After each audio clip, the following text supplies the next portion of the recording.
Hi guys, James at RampantLionReviews again for you today with another beer review. For this one we are going to head a little bit north in Sweden, and I guess this brewery you could say is pretty much right in the dead centre of the country. Sweden's huge of course, very long place, but for this one we're going to a brewery who I've never tried anything from, and this was one of the ones that was released on the 1st of December through the winter range from Vinterlager. So we're going to go for the first time to Östersunds Nya Ångbryggeri, and we're having a taste of their Vinterlager. Now this is one of the two brands of beer that's produced by Jämtland and Brande, and it's fairly new actually. I think they only started this brand the second year, but I'm not sure if you should consider it a separate company or if it's just, you know, one brewery, two different brands, or, you know, I'm not sure exactly what to make of this one. But this beer itself is a 5.6% Dunkel lager beer.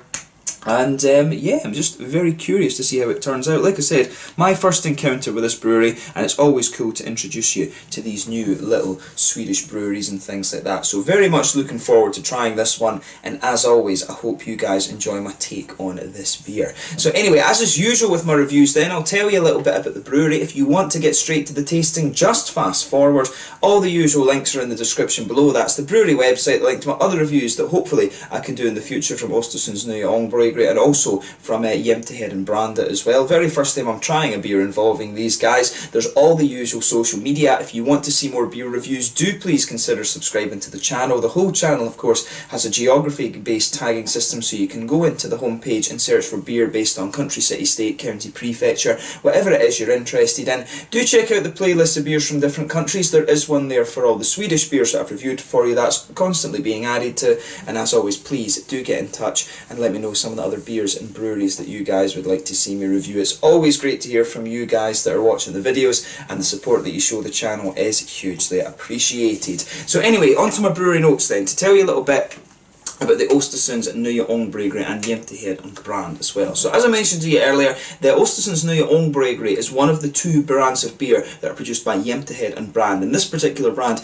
was launched back in 2017. I was going to say 2017, but mouth isn't working today. But the Jämtland and Brand company were founded back in 2012 by Jesper Jämtland and Lova Brande, who are both former homebrewers. They were brewing in their kitchens for a number of years apparently, but they were soon joined at the brewery by two others, and this was Victor Knudsen and Fredrik Stahl, and the latter of whom worked for the company for a period of time and then eventually bought a share in the company. But the first brewery was a small building a few kilometres in a field just outside of Östersund, but they've now moved to a new and larger premises in Brunflo, which is a former slate factory. But initially they were focusing mainly on the production of German style beers, but more recently they've been brewing a wider variety of things like IPAs and stuff like that as well. But they also have a collaboration beer bar in Östersund, which is with the Jazz Shuket, the Jazz Kitchen basically, and they're now brewing somewhere around 25,000 litres of beer per year. I think in 2014 or something like that, it said they were brewing around 7,000 litres on the beer news articles that I was reading. But yeah, like I said, a little brewery up in a kind of fairly remote place in Sweden. Östersund, as I say, it's pretty much halfway up the country. The closest big city, I guess, is probably Trondheim actually, although Trondheim I would guess is maybe about the same size as Östersund, I'm not quite sure. But yeah, pretty remote. It's also very close to Åre, which is quite a popular ski resort here in Sweden. But yeah, you know, it's interesting to find that there is another little rural craft brewery that I haven't heard of before. So like I say, you know, that's all you really need to know about this brewery just now. If you want to learn a little bit more, you can check out the brewery website, you can follow them on Facebook and Instagram and keep up to date with all the latest goings on there. But yeah, let's get on to the tasting of this one then. So we can get rid of the computer and the brewery notes, and let's get on to actually tasting this beer. I'm guessing this one, this picture that they've got in the front is maybe a little kind of graphic representation of their factory that they have. It looks, you know, it looks like an old engine shed or something like that. Actually, it looks like an old steam engine shed. Plain bottle cap on this one. From what I've seen of the artwork, most of the Östersunds Nya Ångbryggeri beers have a similar branding to this. The Jämtland and brand beers that they do are they've got a little bit more of a kind of cartoony sort of style, if I remember correctly. But yeah, nicely presented beer this one. As I said, 5.6%, and it was listed on Vinterlager as a Dunkel beer. And if you've watched my channel before, you will know that German Dunkels are one of my favourite traditional German beers. So yeah, let's get this guy out and we will get on with the tasting. And a little bit of smoke on the opening, so let's get it out and into the glass. It's always cool to find traditional German beers brewed in different countries. There's a couple of breweries here in Sweden that do some interesting German stuff. The Nerke Kulturbryggeri is one who I've tried in recent times. They stick to mainly old German and old English style beers. As you open this beer up, incidentally, you get a nice little bit of a brown bready note and also some biscuity notes too. But yeah, it looks pretty much as you would expect from a Dunkel beer. If I hold this up to the light, I'm not sure how well you're going to see it on the camera, but this is a really nice, very dark, almost chestnutty, ebony, ruby colour, this one. A very, very dark ruby colour, this beer. But there's a solid, I would say, half finger of a frothy, kind of fawny coloured head, maybe very slightly beige as well. One or two big bubbles sticking towards the side of the glass and a few little ones heading up towards the bottom of that head there. What I will say is that this beer, on the nose, it is actually quite fruity. I can smell quite a lot of red fruit, kind of sharp, plummy, raisiny sort of things just popping its way out of the glass with this one. I really like how that's how all the different things are popping out of that beer. But yeah, let's take a closer look at the aroma then and see how we get on. Nothing overly surprising about this one in terms of its appearance.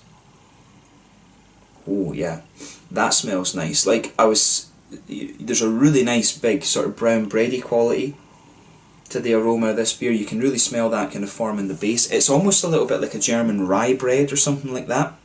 I don't know if you can call it pumpernickel. I think that's a name that the Americans might have given it at one point. But yeah, it's got this lovely big brown bready malt base. There is an element of a sort of grainy note. It's got a little bit of an almost English real ale kind of aroma to it, which is a bit interesting. You wouldn't expect normally to find that in there, but then again it could just be because it's a winter beer, and they do tend to make winter beers a little bit more grainy to give the malt base some spice and things like that, just to kind of, you know, give it that more kind of winter warmery sort of feel.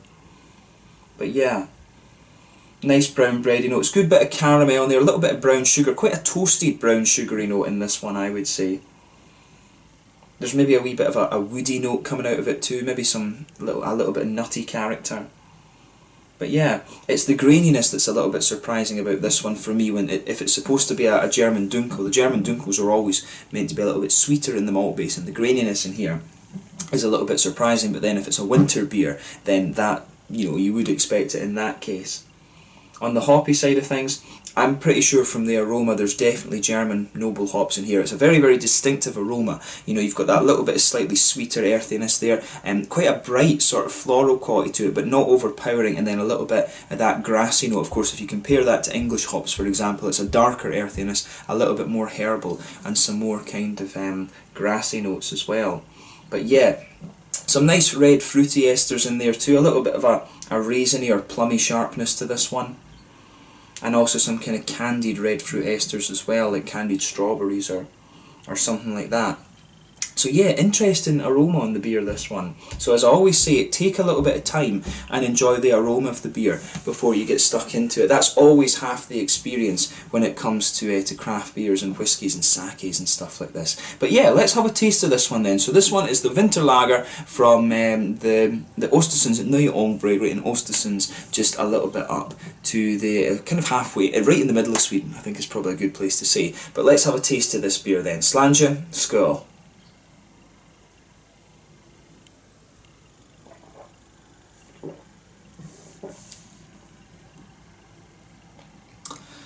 Yeah, that is a pretty nice beer. It's very, very smooth. That's the first thing you're going to notice about this one. It's kind of interesting. It's a little bit more bready than I was expecting, to be honest with you. I thought from the aroma you'd have a good little bit of brown sugar sweetness in this. It definitely has that kind of German smoothness to it. It's maybe a little bit more in line with some of the Czech lager beers actually. It's definitely got a little bit more of that kind of sort of vibe about it for me. I always found the Czech lager beers to be really quite bready, and I really like that about them. This one to me, it sort of leans a little bit more towards the some of the Czech lagers, I think.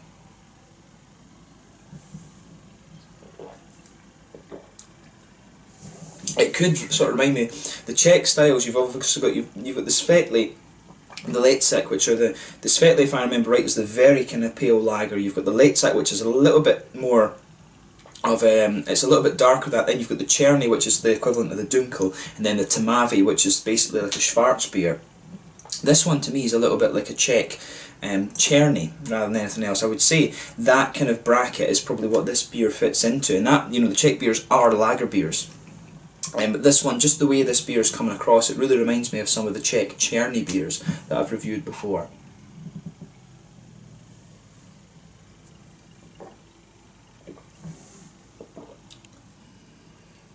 Yeah, I would definitely stick with that sort of I would definitely stick with that analogy for this beer. It really reminds me of some of these Czech Chernies that I reviewed when I came back from there, or when I was over there in the summer. I like how everything is going together in this one.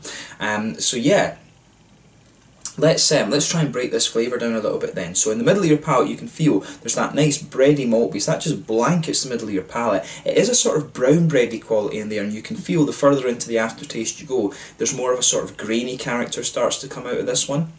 Has a little bit of that grainy quality in there. Nice little bit of sweeter kind of, it's got a sweet sort of biscuity, caramelly note. You can feel a little bit of that caramel in the centre of your palate, then it becomes gradually a little bit more biscuity the further out from the centre of the palate that you go. A little bit further forward on the tongue, I think there's an element of a woody note, and again, the further into the aftertaste that you go, you start to get a little bit of a kind of woody undertone to this one too, which is nice.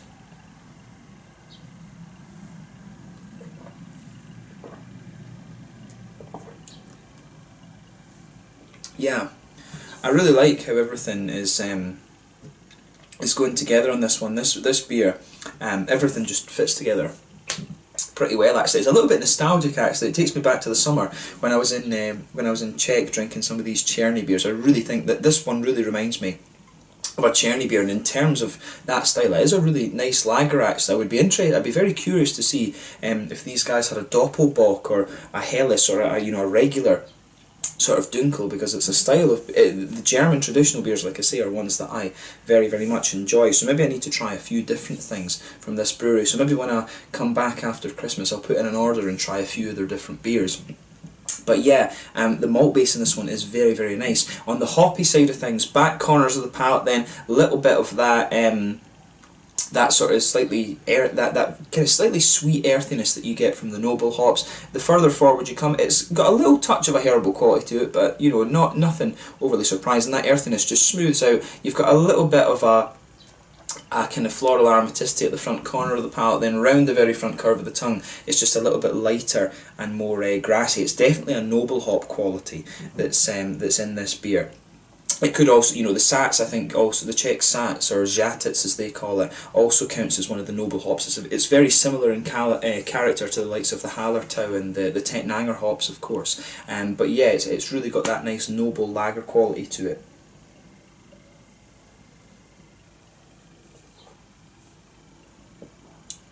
And yeah, fruity side of things, it's mainly it's got a very light kind of figgy quality to it, but mainly it's just a very, very slight sort of candied red fruit ester. You know, it reminds me of the little heart-shaped sweets that you get in Haribo Star. It's just a little touch of that kind of candied strawberry sort of thing to it. But yeah, I like how all the flavours in this beer are combining together. You know, they've done a really nice job of this. And as I said earlier, you know, in terms of its flavour profile, it really does remind me a little bit of some of the Czech Chernies. It's got a little bit more.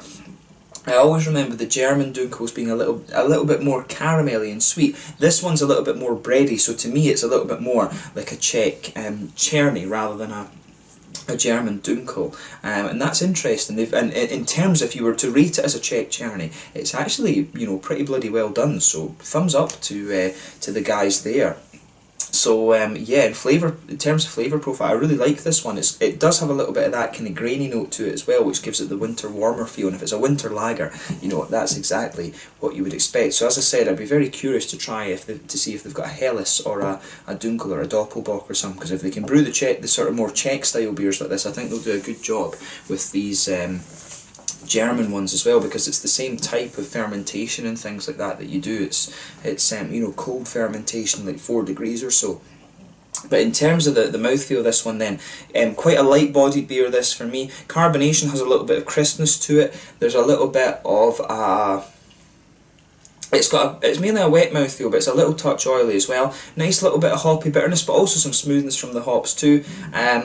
Good balance between smoothness and sweetness in the malt base as well, and a little bit of a juicy a red fruity juicy note to this beer. But yeah, overall very, very nice. If you like Czech Cherny beers, I think you are going to enjoy this one. As I say, the difference between the Czech Cherny and the German Dunkel is that the Czech Cherny is just a little bit more bready than its German counterpart. But yeah, for me, a really nice beer, this one, and it certainly makes me very curious about the other beers that you can get from the Östersunds Nya Ångbryggeri, to get their name right, and I'll see if I can try some of the Jämtland and brand beers as well, because I think they'll be very, very nice too. But yeah, let's leave it at that for this one. A really nice, almost Czech Tmavy beer, this one, so I'll certainly drink a few more beers from this brewery, and it's cool to try my first beer from Östersunds as well. So yeah, once again, thank you for watching my beer reviews. Until the next time, please like, subscribe, share, all the usual YouTube stuff. Let me know your own thoughts on this beer in the comment section below. Let me know what your favourite beers are from the Östersunds Nya Ångbryggeri, and also Jämtland and Brandes too, and hopefully I can review some more of their beers in the fairly near future. And make sure you check out my social media, and thank you again for watching. This one was the Vinterlager from the Östersunds Nya Ångbryggeri, not Nya Ångbryggeri or whatever it is, in Östersunds, kind of right in the middle of Sweden, which I'm sure will be enjoying some not so nice weather at the moment. But until the next time, it's Landed just now, and I will catch you guys very soon. Skål. Make sure you try some of these beers.